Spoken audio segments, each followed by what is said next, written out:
I have a new hobby. I am collecting stories that I can actually prove are told among the Russian people. They make them up themselves, they tell them between themselves, reveals they got a great sense of humor, and they've also got a little cynical attitude about things in their country.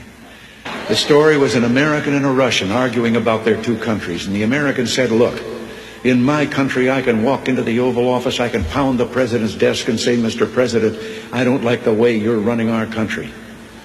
And the Russian said, I can do that. The American said, you can? He says, yes. I can go into the Kremlin, to the General Secretary's office, pound his desk and say, Mr. General Secretary, I don't like the way President Reagan's running his country. I didn't tell this one to Gorbachev. You know, there's a 10-year delay in the Soviet Union of delivery of an automobile. And you go through quite a process when you're ready to buy, and then you put up the money in advance. This man, he laid down his money, and then the fellow that was in charge said to him, okay, come back in 10 years and get your car. And he said, morning or afternoon?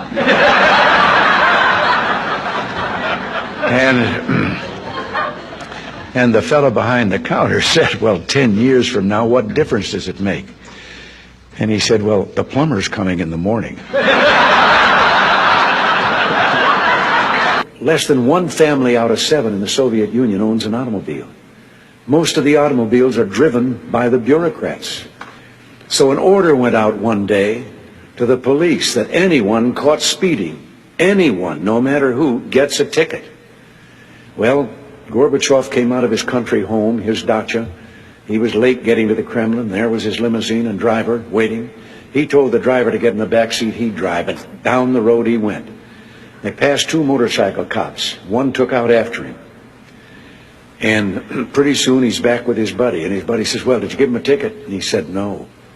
Well, he said, why not? Oh, he said, it's too important. Well, he said, we're told to give anybody a ticket, no matter who it is. Oh, he said, no, this one was, I could. Well, he said, who was it? He said, I couldn't recognize him. But his driver was Gorbachev. One of the heads of state that I met with on this visit told me the story about the 2 fellows in the Soviet Union that were walking down the street, and one of them says, have we really achieved full communism? Is this it? Is this now full communism? And the other one said, oh, hell no, things are going to get a lot worse.